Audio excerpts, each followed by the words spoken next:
Today, we're looking at a British billionaire who allegedly shot his game park manager dead after making a drunken sex-for-rent indecent proposal, and has been freed by a judge on £25,000 bail in Namibia. Tycoon Harvey Boulter, who was 51, is accused of murdering Gerhard van Wyck, 54, after allegedly offering to allow his son to live on the vast estate in return for sex with his wife. Park ranger and game reserve manager Mr. Van Wyck is said to have seen red at the suggestion made to his son Gerhard Jr. and new wife Liane, and an argument broke out. Witnesses told police that Mr. Boulter pulled a gun from a shoulder holster, and in the ensuing struggle it went off and a bullet went through his hand and into Mr. Van Wyck's stomach. Mr. Van Wyck's wife Alta, Gerhard Jr. and Liane set off on a desperate 100-mile dash from the remote 66,000-acre game ranch in Namibia to the nearest hospital.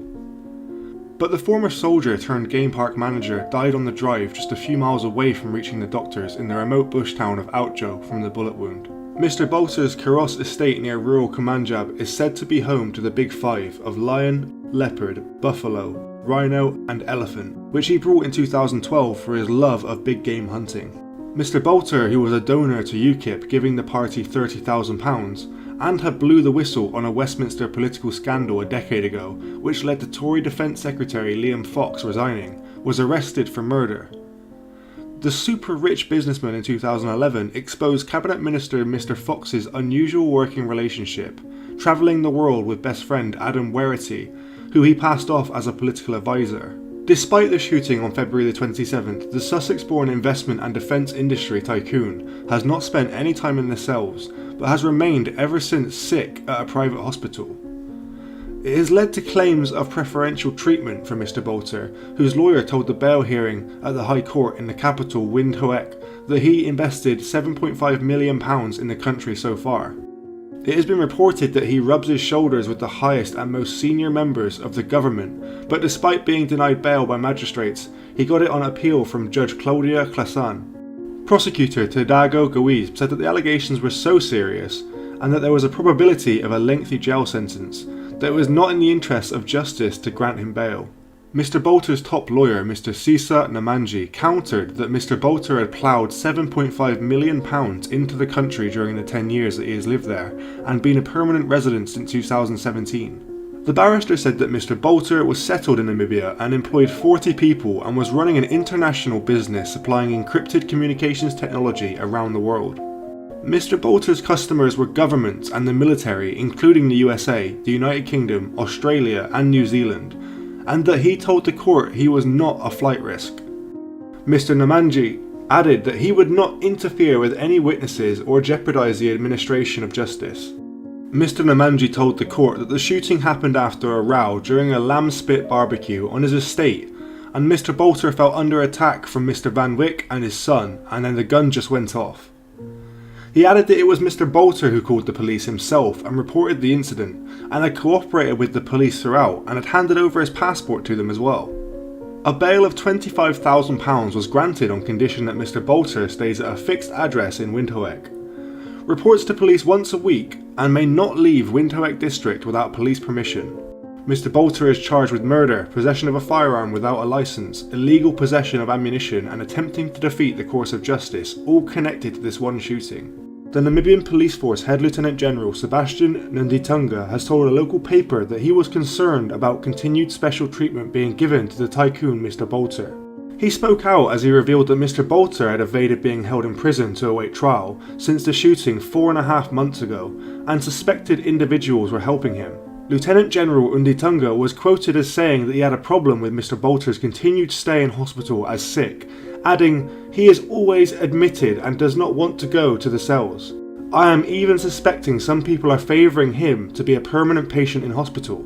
All suspects should go to the cells," he said, referring to Mr. Boulter's stay at Paramount Healthcare Centre, the clinic in Windhoek that caters mainly for private patients and those on medical aid. Divorced father of 3 Mr. Boulter, who is said to own a super yacht and his own private jet, has to appear before magistrates again in Outjo. A friend of Mr. Van Wyck claimed after his funeral that a worse for wear Mr. Boulter had agreed to allow the son of his farm manager and his new bride Liane to build a home on his estate. But tempers flared when he allegedly said that in return she should spend every other night having sex with him, and in the ensuing argument that erupted, Mr. Boulter's gun was fired, killing Mr. Van Wyck. The bail address for billionaire Mr. Boulter was not revealed to the court. So, who is the British billionaire Mr. Boulter? Harvey Boulter was born on the 7th of November 1969 in Angmere in West Sussex, England. He is an entrepreneur and the chairman and chief executive of Porton Group, a venture capital group. He came to public prominence in 2011 through the Porton Group legal case with 3M. Mr. Boulter alerted the UK press to what has become known as the Liam Fox and Adam Werrity scandal, a scandal which led to the resignation of Mr. Fox as UK Defence Secretary. Harvey Boulter was raised in Worthing and went to the University of Bristol in 1988, where he studied economics and accountancy. Mr. Boulter graduated as a Chartered Accountant, ICAEW, and as a member of the Chartered Institute for Securities and Investment, or CISI, in 1994. Mr. Boulter joined the Union Bank of Switzerland in 1994, based in London. It was here that Mr. Boulter first identified certain military technologies that were potentially of material value in the civilian sector. Mr. Boulter has held a number of security clearances, including secret and top secret, during his career. In early 2000, Mr. Boulter left UBS to found the Porton Group. Under Mr. Boulter as chairman and CEO, the Porton Group built a number of partnerships with government laboratories, funding and developing technology for military purposes that have parallel commercial applications. Mr. Boulter funded initial research at Porton Down that led to the creation of P2I, one of Porton's longer-term and more significant investments, which was sourced directly by Mr. Boulter from Defence Science and Technology Laboratory at Porton Down.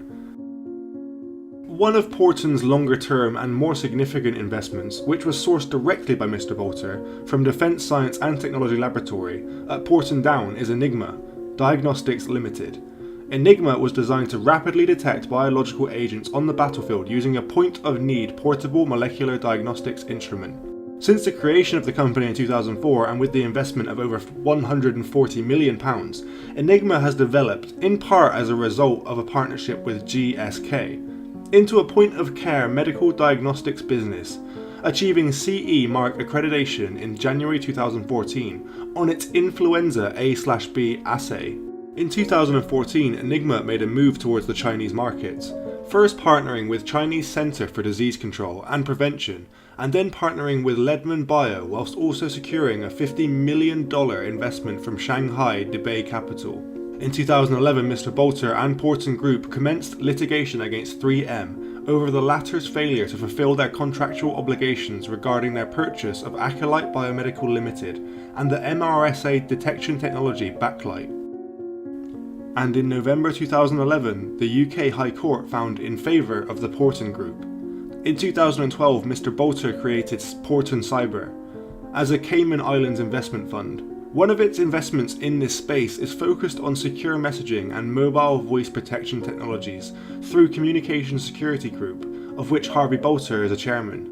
CSG's C-Script and CellScript products use military-grade encryption for instant messaging and voice conference calls, and are in use within UK, US, Canadian and Australian governments. In its lawsuit against 3M, 3M charged that Mr. Boulter had tried to blackmail the company into settling the case for $30 million by threatening to use his ties to a top British government official to derail plans to confer a knighthood on 3M's chief executive George W. Buckley. Mr. Boulter rejected the assertion and Mr. Buckley has received his knighthood. A British judge ordered the 3M Corporation to pay $1.3 million in damages after finding that the company had failed to make good on its promise to market a diagnostic test to screen for dangerous bacterium found in hospitals.